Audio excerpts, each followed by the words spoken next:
removed and another regime comes into place. We will still have the same objectives. It may well be that it becomes less important to prosecuting the Rajapakses is less, if you will, potent because they're no longer holding the reins of power. But the overall objectives will remain totally and completely undiminished because it hasn't mattered over the 60 years whether you had one dynasty coming in, the other one going. All of them flinched when it came to the necessity to give the Tamils equal justice. And that indicates that the underlying political culture in the Sinhalese community is such that no leader is going to be able to withstand whatever pledges they may make in campaigns when it comes to that clamor from the Buddhist monks and others. Absolutely.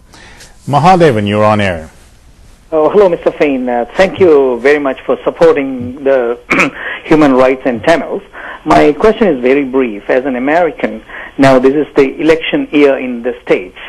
And do you think Barack Obama could change the views of America towards Sri Lanka? Or is it going to be the same bureaucracy deciding America's policies? Is Barack Obama, if he wins, is America's heart going to change? Well, the answer, again, is largely up to us. You know, we have to be empowered in the sense that if we're unified and we speak with great conviction and articulateness, we will be able to bring the conscience of America to change the policy in Sri Lanka.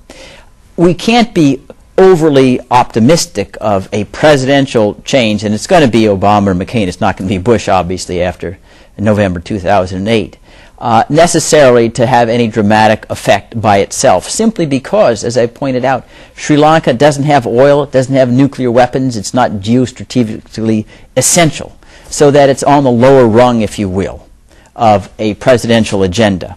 And that means that we have to voice our views with members of Congress, members of the executive branch, and the media, and think tanks, in order to raise that level of awareness.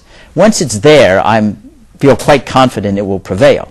There have been small victories, if you will. Senator Pat Leahy from Vermont is someone who has been quite critical of the Rajapakses, and he was able to obtain an amendment, it's called 690, I think, to the Foreign Operations Act, and that basically says the Sri Lankan government shouldn't receive any non-humanitarian aid unless you can certify they're making progress on human rights. And you may recall very recently the Sri Lankan government was evicted from the UN Human Rights Council because of the poor human rights record, and were able to elicit the support of such icons as Desmond Tutu and Jimmy Carter, for now Nobel Prize laureates, among others. So there's clearly a momentum that can be built upon. But it isn't going to happen with just one particular person. The fact is we have to change the whole image that the international community has when they think about Tamils.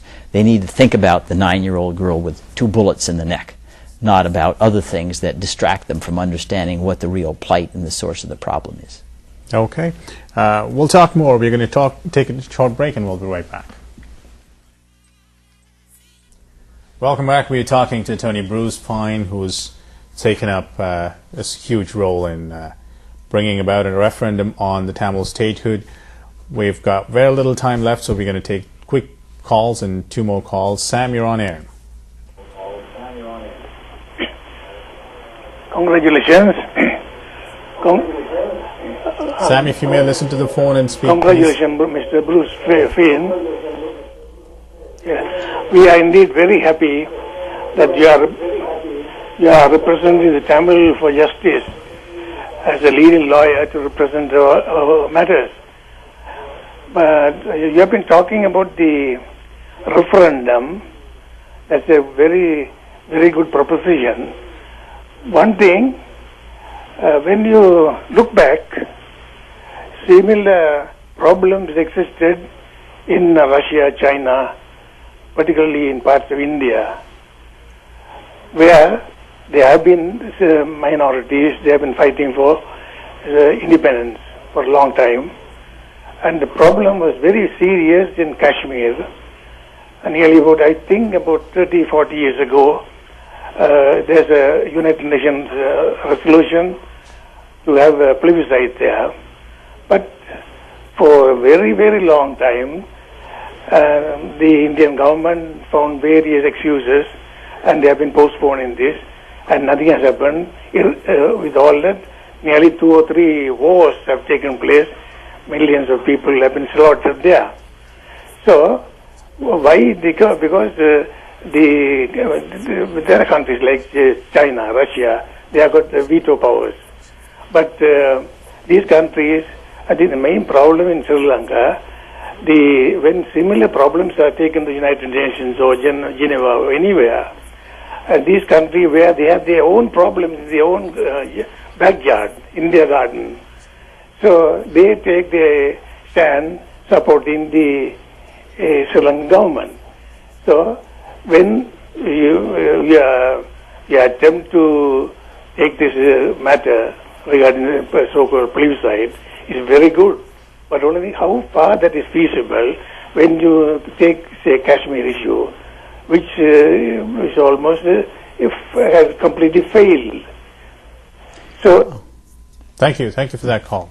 Well, I'm quite familiar with the Kashmir. It's true that it was the Indian government itself that sponsored the plebiscite, United Nations resolution in 1948. It's about 60 years old. But I do think there's a difference with regard to at least the realpolitik prospects for a referendum in Sri Lanka from the situation in Kashmir. We've already seen the Sri Lankan government being evicted from the United Nations Human Rights Council. And there have been efforts, and successful ones, in the United States to distance themselves from the government because of the poor human rights record. The most recent State Department human rights report on Sri Lanka was quite blistering and elicited quite an outrageous response from the foreign minister of Sri Lanka, to which I responded. But there isn't anyone on the Security Council who's with an automatic veto that's close friends of Sri Lanka. And moreover, we have recent history where, despite what might be viewed as potential precedents that would enable minorities in other countries to champion statehood, in both Kosovo and East Timor, and that's within the last 10 years, they both had separate statehood votes, and they voted the same way. We've found recently Montenegro voted to separate from Serbia, and recently in Sudan, the war between the North and the South ended with an agreement to have a referendum on southern statehood in the year 2011. So these recent precedents indicate that there is not necessarily an international chessboard that's hostile to holding referenda. It's part of our job through unity, through a broad base of support. We need your financial support, we need your evidence to make the case very, very powerful. And we always go back to the standard that's universal, at least since the United States of America was born in 1776. When a long train of abuses evinces a clear design to reduce a people to despotism and vassalage, they not only have a right but a duty to revolt. That's the standard we're asking to be applied to the Tamils, like every other people on this planet. I guess that was a perfect finish to our conversation.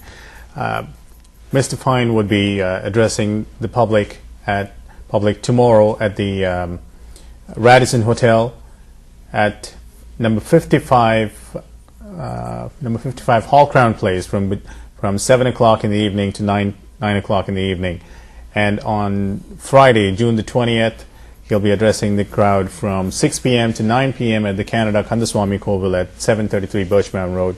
And at the same venue on Saturday, June 21st as well, from 4 p.m. to 9 p.m. More time on Saturday as well. Again at Canada Kandaswamy Koval. Mr. Fein, thank you so much for coming in and sharing all the expertise you have and your project details with us. All the best with what you want to do. And do you have any last words for the Well, I'm honored to be here, privileged to be here. The Tamil people have the resolution and the courage, I know, and the unity to go forward and succeed. Thanks. Thank you very much. That's it for this show, and we'll see you at another one. Thanks and bye for now.